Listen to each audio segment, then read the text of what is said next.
Welcome back to AFAR, the Absent for a Reason podcast. I told you not to go too far because today we have a special guest for you. One of our youth and fathers uplift, Mr. Jhakari, is here spending time with us today. Jhakari, say something. Give us a shout out real quick. Shout out to my father. Right now, he probably sleep. Thank you, brother. Shout out to Dad. We got your son here. He's representing you. Shout out. But before we even jump into the conversation today, I want us to take a moment and check in. Remember what I told you about us sharing our roses, our thorns, and our word today. Remember, every week we're sharing something positive, which is our rose. And then we're going to share our thorns, something that's been bothering you or something that's on your mind that you're holding with you as you are listening to this podcast. And then after that, think about a word. And as you are riding in your car, as you're walking down the street, say that word out as loud as you can, right? Remember, first your rose, something good, your thorn, something that's bothering you. And then at the end, you just shout the hell out of that word of the day. You just shout it, scream it. Okay, so Leonard, what's your word today? I mean, what is your rose, thorn, then word today? How about that? Yes, thank you, Charles. Welcome back, y'all. Listen, my rose, man, is I took a walk this morning at 7 a.m. That's my rose, man. It's like, wow. The thorn was the struggle. Right. And my word of it is I made it. I made it, man, because I look at the fact that I wanted to do this. It was hard, but I'm proud of the fact that I made it. So I made it, man. I hope you can make it too. All right. Keep pushing. That's my check-in, man. What's yours, Charles? Woo! I made it. That's what you said, Leonard. But you just get me fired up. But I ain't going to start there. My rose, man, is that, I thought Samaya was coming last night, but she didn't come yet. But, still waiting for my baby girl to enter the world. She'll be here soon, so I'm excited about that, man. That'll be my rose until she's here, and when she's here, she'll be my rose, just waking up next to her every single day. And my thorn, man, you know what? I'm a little tired, but I'm still feeling good. Still feeling good. And my word today, man, keep pushing. Keep pushing. See, I screamed it. You got to scream that word today. Come on. All right? Don't you stop. How about you, Jhakari? What's going on with you? What's your rose, your thorn, and your word today? My rose is I get to wake up every day with my little brother and my sister, and I get to see them go to school every day. And my thorn is, I don't know, I don't really have a thorn right now. Okay. What's your word? My word is joyous or excitement, excitement, because whenever I see my siblings after they come from school, I just get very excited. Wow. You hear that love? Look at you. Amazing, man. So proud of you, brother. Yes, we are, man. Yes, we are, Jhakari. Listen, we are proud of you. Welcome. We're happy that you're here. We're excited, man. Definitely want to commend you to be out here and during this COVID, man. Let's get right in, man. What's your dad news? That's what you about to jump into? That's right. Dad news. Yeah, so we do dad news, right? I'm trying to shout out different dads out there. We're doing an amazing thing locally, globally, you name it, right? But I think I want to kind of take the time to shout out my own father, Mr. Dr. Maurice Chitanga. Shout out to my own dad, man, my role model, foundation. I love him to death, man. That's my hero. I definitely want to give him a shout out. And don't be afraid to do that too, right? Because it's okay to give a shout out to your own dad. So that's my dad news for me, What about you, Jhakari? What's your dad news, man? My dad news is my father. I think that he's very great. He takes care of me, makes sure that I get what I needed, and he's just there for me all the time. Amazing. Thank you, Jhakari. How about you, Charles? My dad news, huh? The dad of the day, who I want to shout out today, man. Shout out to the chair of my board, Mr. Zach Osheroff, man. A white Jewish brother, but let me tell you, man, he's been standing by my side since 2011, went to school together. And he's one of the greatest dads I know. He got 2 little kids and he stays at home with them all day. That's all he does. He's a stay-at-home dad. And let me tell you, he enjoys it. He really loves being a dad. So this is the home dad. He a home dad. He just loves it. It just gives him an energy inside. But he always kind of had that warm spirit. So shout out to Zach, the chair of the board of directors of Fathers Uplift Incorporated. We appreciate you. We love you, man. And I admire you personally. I seen him when he was just a man, and now he's a father and a man. So shout out to Zach. The journey, amazing. It's all about the journey, y'all. keep pushing, keep growing. And that's why I got the shirt. This Dad Care. And be on the lookout for the shirt out there, right? We want to share it to the world, to the community. I'm wearing it, very proud. This is all we're about. We're all about acknowledging the amazing dad in our own life, in our journey, even in our board. You know, shout out to the entire Fathers Uplift board, and then shout out to Zach as well. Thank you, Charles. Thank you, Jhakari. We're here live, y'all, having a good time. But yeah, we want to dive in, man. Again, we want to, give a shout out to Jhakari, who's been part of our program for a while. But I just want to dive in, Jhakari. First of all, man, how you feeling, man, this whole during COVID, man? How you been coping with COVID and this whole back to school? Well, what's been happening with that? How you processing with all this? Well, I mean, I've been feeling good. Normally I would just, like, when it first started, I stayed in the house. But now that everything is like starting to open back up, I've been outside. I've been playing basketball, just being active. I would play basketball from sun up to sundown. Mm-hmm. So, you good? What, at basketball? Yeah. I'm a football guy. Okay. Okay. So, but as far as the back to school thing, I think it's a little much because with my school, I'm gonna be going to school one day out of the week and then staying home the rest of the days, and I feel like that's just gonna confuse a lot of people. It's just gonna cause a lot of havoc. So I feel like, why not just stay at home or go to school or something? Wow, because it's important to make sure that, as they, the city trying to figure it out, the schools, to make sure that your voice is included as a youth, right? So definitely thank you for that, man. I want you to dive in, Jakhari, man. Share how you became involved with Fathers Uplift, how you became involved part of the program. Want to hear your story on that. So when I was in school, I think it was last year, January, I believe. It was 2 times. The first time I ended up disrespecting a girl in my class because she called me a faggot and I called her a word that I do not want to express right now. And my teacher heard me and I had to go to the dean's office, and then they called my mom, and the next day my mom appeared in my classroom and ended up embarrassing me in front of my classroom. And then I ended up doing it again, but it wasn't to the same girl. And it was in class and the girl was in my seat and she was supposed to move by the teacher, and she kept saying she wasn't gonna move. So I picked up her stuff, threw it on the floor, and I sat in my seat. And then that's when because I was in the morning and my mom was down the street, my mom ended up turning around and embarrassing me in front of my class too. So I just kept saying to everybody, like, I don't want to be with her. I don't want to live with her anymore. Everybody knows that I did not mean that, but at the time I was upset. So everybody believed me, and they ended up calling DCF and stuff like that. And I got ripped away from my mom and put into 2 or 3 group homes. Around that time, I was feeling miserable, like a little down. And like, I didn't want to open up to anybody. I didn't want to talk to anybody. So I ended up literally just like playing video games from sun up to sundown. I was basically addicted to video games for like 7.5 months. And whenever I would go to school, I wouldn't really do anything. I'd get in trouble on purpose so that I could go into the dean's office or the office and literally stay there for the rest of the day, to the point where they had me into the dean's office in the office for like the rest of the school year. So I didn't really do any of my work at all, and they ended up saying that they wanted to keep me back into the 7th grade. But because I'm smart, I found a way out of it. I was able to make up all the work from the rest of from the previous months, and I was able to graduate. I was able to go to the 8th grade. But I found Fathers Uplift during my obsession with video games. And as much time as I pushed them away, they always continued to come back and try and work with me, and it ended up working at one point. Wow. Powerful. Yeah, man. Wow. I can say that it's definitely been a pleasure and honor, man, just seeing you grow. And I can say, when I first met you, you were short as hell.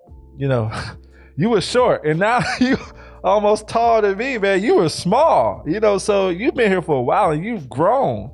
I'm just disbelief. I'm in disbelief just sitting here meeting with him, saying how much he has grown. So I know you're eating well at home and you're doing what you need to do, working out and just making your mother proud and making us proud. But another question too, like I said, we've enjoyed working with you, man. You're a great person to me. I haven't had an opportunity to really sit with you as much, but I hear great stories from the team about you, man. I brag about you all the time. I want to say this too, given the whole situation with what's going on in the media with us seeing black men being killed frequently, right? From your vantage point as a black young man, how does it feel being black in America right now at this state of time? It angers me to see all the people, like all of the black people in the community dying, especially to the hands of the police, because you would think that it's so ironic. You would think that the police would be helping us, instead they're harming us. And I feel as if like if you treat us this way, why not treat your kind this way, like the same color? And I don't think that is fair. I think that like a lot of people don't react like the right way to the police, due to the fact that we all believe that they would not help us. They would help us, but they would put us more in harm than help. Yeah, great point, man. It's like, they took a vow to protect us, and it's like, you see people that look like us being killed. It's like, wow, what happened to your vow? Are you really supposed to protect me? Like, I don't feel safe as a black man with a group of people who took a vow to protect me and others alike. And that takes me to my follow-up question, Jhakari, because, I don't know your experience with this, but I do know as a kid, when I was younger, man, I learned at an early age that being dark-skinned was a bad thing. That's what I was told, right? And, the lighter you were, the more good-looking you were. The kids used to pick on me because my skin was dark. And I used to go home crying to my mom every night, hey, man, Mom, I'm dark and I'm ugly. And I used to take Clorox and put it on my skin to try to get a little bit lighter. So I had huge self-esteem issues. And, that was from kids telling me how ugly I was, and hearing from adults and really disliking this notion of light skin versus dark skin. But I wonder today, because it's a little bit different, when you see black men being killed, does it make you question your value as a black man? Or, I'm just kind of curious about how does it feel being black? And what's your take on that? Do you enjoy being black? Do you feel as if it's a curse? I mean, what are your thoughts? Well, me personally, I think being black is a gift, because, honestly, I feel like Caucasians are very, very jealous about the power that we have. And honestly, when a black person dies, it just makes me stronger and make me, when I get older, want to stop what's going on. Wow. It's like a motivation for you. Yeah. And it kind of sounds harsh, because when I say a black person dies, I don't really mean I want them to, but when it comes down to that situation and I see it, it just makes me stronger. I love that perspective, man. I wish I had your perspective when I was younger, because I had to realize I found beauty in blackness when a lot of girls kept trying to talk to me when I got to college. So that was like the starting point of me getting my confidence back. But I really love your perspective, kind of using that as a motivation to want to change the system, as opposed to beating yourself up because the system is wrong. Powerful. But when you say strong, Jhakari, so what do you mean? Expand on that. How do you stay strong? How does that make you strong? What does that process look like? When I see it, I get upset, but then I'll be like, when I get older, I'm gonna do this, I'm gonna do that, and try to better the situation instead of making it worse. Because I feel like a lot of people who deal with the wrong things or break the law, I feel like they make it worse, especially black people. They make it worse because then a lot of the white people have a reason to look at us and be like, oh, this one is this, and so I feel like they make it people who don't abide by the rules, I feel like they make it worse for us instead of helping us. And they're the main ones who are like, nah, they do this to us and we can't do this. I feel like it's not okay. How do you feel about the argument that, I hear people on social media saying, well, you can't say that Black Lives Matter when blacks are killing one another. Do you agree with that? How do you feel about that? I most definitely agree with that. I feel like the black people who are, I agree to it. I agree with it to an extent, because if another black person is harming you or is trying to, I feel like you should definitely be able to defend yourself. So I definitely agree with that, but I also have to agree with what people are saying, because at the end of the day, if another black person is killing this black person, and then they see either one of their relatives or whatever getting killed by a cop or whatever, you can't go back and say Black Lives Matter because you just took a black life. So true. Man, I love that. God dog at Jhakari. Touchdown. Woo! Talking about you playing football, Joker. That's a touchdown right there. Man, that was big. Wow. So true. I'm right there with you, 110%. I was thinking, Jakhari, so let's connect that to schools. I mean, oftentimes, this whole concept, like, you may feel like school is boring, or you may feel like maybe this type of topic, I know, welcome in the schools. So what would you say, to the schools, man? How do you think school can open up, a safe space to have conversation like this? Well, number one, you have to build trust with us kids, because I know me, like when I first started coming to Father's Uplift, you guys know I wasn't really opening up to anything. Yeah. And then when I got to trust you guys, and when I got to know that you guys were here for me, I decided to like, all right, so I think I can open up to these people, and I feel like they can help me. So I think all you guys have to do is just try to gain trust with the child, and you'll definitely be able to see some results. Look at you. He's like, results. That's powerful. Amazing, man. Wow. What are those results, Jhakari? Well, I used to have a lot of anger problems. I used to always be upset and angry, but I'm just living life. I'm just living life. Living life. Isn't that a rap song? It is.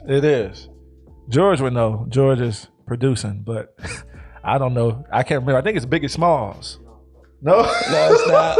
Little Duval. Little Duval. Oh yeah, I'm living my best life. That's it. That's right. Yeah, that is. Shout out to Lil Duval for that only hit that he would ever have in his lifetime.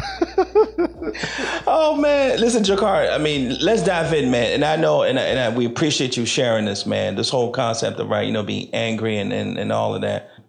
What would you say works for you, man? Would you learn how to manage your emotion better and stuff like that? I'm smiling a lot more. I used to be very grumpy and stuff like that, but I don't really get attitudes that much, and if I do, I learn to cope with it, just listen to my music and stuff like that. So I definitely think, like I said, if you trust the person, if the kid trusts you, you'll definitely see some improvement within their attitude or whatever they need to work on or build on. So this kid, obviously, talk to the kids, Jhakari, talk to the youth, man. What would you say? What's your advice, man? Maybe 2 or 3 things that you can kind of share. You think about your own journey, being in the situation you've been in and how you're growing. What's your advice, man? Three advice. Well, a lot of people are gonna look at you. Well, especially if you are of the black skin color, a lot of people are gonna think of you as like a disrespectful, outrageous kid. So I think what you should do is you should at least try and take the opportunity to sit down with your parents if you're having trouble with something, or if your parents see that you're having trouble with something. I don't want you guys to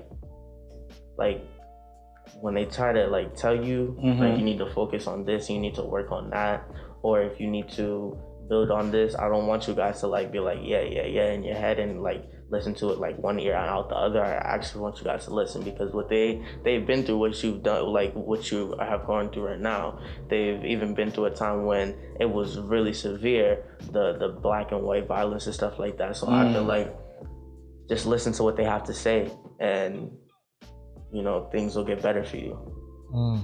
Listen to what I have to say. How do you ignore negativity, Jhakari? Because you've heard a lot of things. For real. People have probably, wished things on your life that you didn't agree with, but you choose to create a path that you want to go after.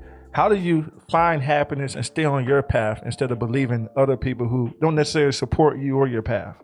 Well, so my mom, what she used to tell me was you never have to beg for friends, and you don't always have to listen to what people tell you, and don't always believe stuff that are said. So for rumors and stuff like that, what I do is if someone's trying to disrespect me or wish down on me, or for example, I'm big, but I'm not very, very big or hefty.